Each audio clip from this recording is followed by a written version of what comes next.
Good morning, everyone. This is Matt, and this is a short video lesson on some of the tweets that were put out yesterday, the 23rd of May, by various Conservative MPs who are effectively defending the actions of Dominic Cummings. Now, in this video, I'm not going to go into the story behind it. If you want to know about that, if you've not read about it, I'll put a link in the description to tell you what happened. But essentially, he broke lockdown rules to go visit family in Durham to look after a child. Despite the fact he is the government aide who had a significant part in writing the rules about lockdown that say that you cannot leave your house if you are exhibiting any symptoms of COVID-19. So obviously this has attracted massive national press attention. I'm not going to be political in my discussion of it. You can probably guess I have my own views about it, given that I, like you, have been stuck in my house for the last 9 or 8 weeks. So we'll go through that. Okay, so these are the tweets that were sent. So they're all sent by Conservative MPs. And what you've got to remember here is that the news cycle, i.e. what has been given to newspapers to report on, is vitally important to any political party. And if a political party can actually almost feed newspapers with the right message, then especially the Sunday newspapers, because remember these were sent on the 23rd on the Saturday, and today's Sunday as far as I remember. Yeah, definitely still Sunday. You can get the message across, and then obviously journalists can write the right message. They can represent the idea in the way they prefer. So a couple of things with this. We've got the tweets. Obviously, tweets are in the written mode. Now, it's a simple thing to say, but that means that a newspaper journalist could easily copy them, turn it into a story. Quotations are easy to take from tweets because obviously that's not been transcribed, it's not been spoken, it's written down. So any journalist can copy that out, copy and paste it into a news article. That's a quotation from them. So these are all in the written mode, and they're designed to be picked up by journalists and to go into news articles. Now, the Conservative Party, you will all know, appeal to the right-wing press. So the Daily Mail, the Sun, newspapers like that, they want to have a positive spin on what's happened because obviously there has been a national outcry, complete horror and fury at Dominic Cummings. So if they can get the right message in the newspapers with representation of what he did, then that could work in their favour. So in terms of GASP, we always do this. The genre, the tweets, it's in the written mode. They're not apologies. None of them come across as apologetic. They're all declarative sentences with very firm messages and very firm concepts being expressed. So it is reasonable, taking care of your wife, protecting one's family. So we're going to have a look at the Lexis in a second and see if there's a little bit of cohesion between all of these, because there's a very definite message that's being represented in all of them. The subject, again, going into a bit more detail, it's not just Dominic Cummings was a naughty boy. It's Dominic Cummings represents a father who, like all parents, have responsibilities to children. So basically the implicature, the implied meaning is that safeguarding a child is more important than government advice, even if you're Dominic Cummings and you actually wrote that advice. Purpose, obviously, all of these are intending to get into the newspapers so they can defend the Conservative Party, because obviously he's not an MP himself, he's an aide to the party. But effectively, the way they're doing this is by saying, we will defend Cummings because actually it's common sense, it's normal to look after children, therefore to criticise him, to judge him, you're just as bad as anybody who wouldn't want to look after a child, who wouldn't want to safeguard it. So effectively, it's blaming anybody who would think that Dominic Cummings was incorrect in his actions. I'm not going to go into my personal view on it. That's for you to decide, and you can read up on about it if you want to. Okie dokie. So lexically, we'll have a look at some ideas. Now, the first idea is going to be that if this was meant to be put into newspapers, potentially, and again, we don't know this, there was a memo or an email or something from the Conservative Party that had a message. And in that message, possibly, there was a certain amount of information that was meant to be communicated. So we're going to look at that with these tweets, because obviously they're from different people, but we're all sent on the same day, and there is a short amount of time in between each tweet. So, first one. It's reasonable and fair to ask for an explanation on this, and it has been provided. two parents with coronavirus were anxiously taking care of their young child. Those now seeking to politicise it should take a long, hard look in the mirror. So obviously that last idiom, take a long, hard look in the mirror, doesn't mean look at yourself in the mirror. It means you have to reassess your values, reassess your ideology, reassess what you think about life, because actually it's suggesting that you're in the wrong. And that's the idiom that's there. And again, it's quite in terms of speech act, it's what we call a verdictive. It's judging, it's saying this is wrong. It's wrong to look down on what Cummings did because actually he was in the right. Right, and then in contrast, we've got Jacob Rees-Mogg, which I will read now. Let's have a listen to the lexical similarities between the first one and the second one. Caring for your child is obviously reasonable. So we've got the word reasonable again. So we've got an evaluative adjective being used here.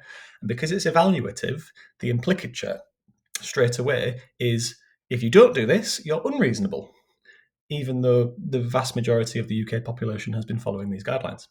Surely any parent of a 3-year-old would want to ensure they are safe at all times. So we've got that taking care, parent. Yeah, so we've got some repetition of lexis.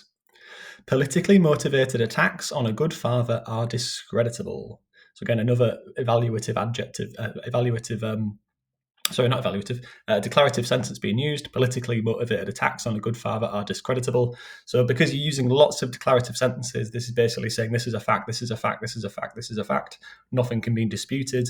And we've got the verb politicize and politically motivated being used. So again, to turn it into a political attack, to judge it when it should be about a father looking after his child. It should be about safeguarding, but we're turning it into point scoring. So again, the implicature here is anyone who judges Cummings is in the wrong. Right, the third one, taking care of your wife. So again, we've got taking care being used again. So that verb phrase is here again. So take care, take care. Justifiable and reasonable. Right, we've now got the repetition of reasonable for the third time. So reasonable, reasonable, reasonable. And what I've actually done, I'll show you now, is highlighted the repetition, because here it is. It's reasonable. It's obviously reasonable. Taking care is justifiable and reasonable. So obviously, this evaluative adjective has been in some memo or some information that's shared between these MPs. Now, we don't know this for certain, and obviously I've not hacked 10 Downing Street, but we've got this repetition of a representation of Cummings' actions. Reasonable, reasonable, reasonable. And then we've got some synonyms for reasonable: justifiable, fair. Jacob Rees-Mogg amplifies it by adding the adverb obviously. And the implicature here is if you don't think it's reasonable, then you're an idiot, because it's obvious, it's obviously reasonable. So he's really kind of using that verdictive speech act of saying you're in the wrong for doing that. And then we've got a couple more synonyms being used: taking care, again, repetition here. Ensure they are safe, so again, another way of phrasing that, but again, very hyponymous with these two things. And then this one, protecting one's family. So again, protecting, taking, ensuring. All of these verbs belong to the same semantic field. And as we know of a semantic field, we look at similarities in meaning.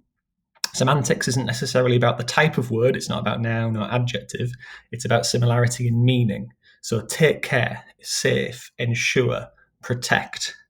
So all of these are saying the actions of one man were to protect his family, but the actions of a nation, who are obviously quite rightly or wrongly annoyed at him right now, is wrong.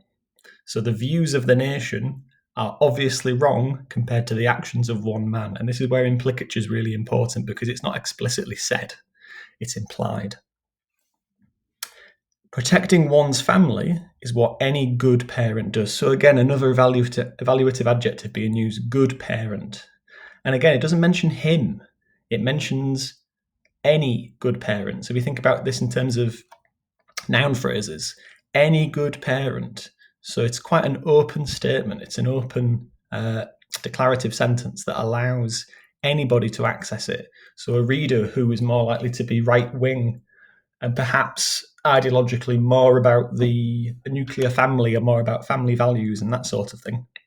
Not to say if you're left-wing, you're not family values. It's not that. I mean, family values in itself is a political term, is what any good parent does. So again, it's really opening it and saying if you're not believing us and saying that Cummings was right, then you're not a good parent if you don't think that.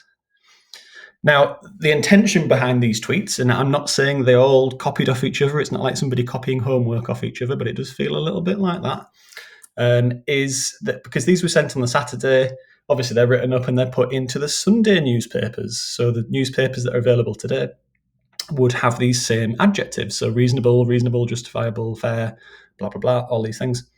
Now, did that happen? No. So this is today's Daily Mail.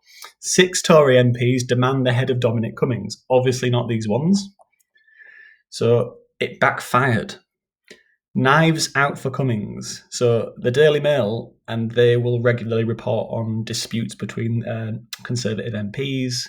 The Daily Mail is a right-wing newspaper, and it does support Conservative values, but again, one particular person from the Conservative Party doesn't represent all of Conservative values. So again, they'll decide to support or to criticise any particular MP, depending on what they think will sell the most newspapers. And this one is that Cummings was in the wrong.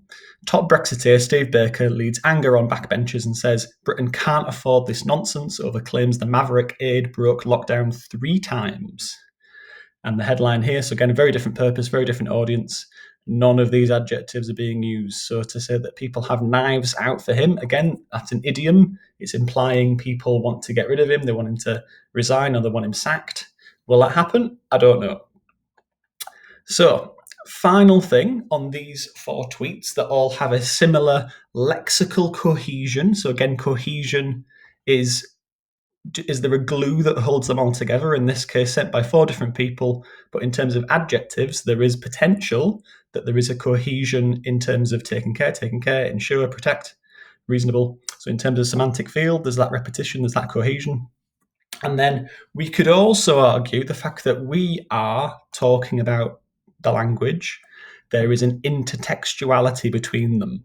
Now, intertextuality refers to one text being sent linking to another text being sent, a text in the newspapers or radio or TV or film or wherever it may be. In this case, the intertextuality could be through the use of these evaluative adjectives that all imply if you judge Dominic Cummings, you are unreasonable, you are unfair, you are unjustified in your opinion, which some people, not me, would say is a form of gaslighting, where you say that the person who's in the wrong is mad, effectively, and you say that they're wrong. Okay, so that was a really short little video. Hope it was useful, and I will not see you all soon, but I will certainly give you some more videos. Shout out to Hazra because she wanted to have a video lesson. Hope it's useful.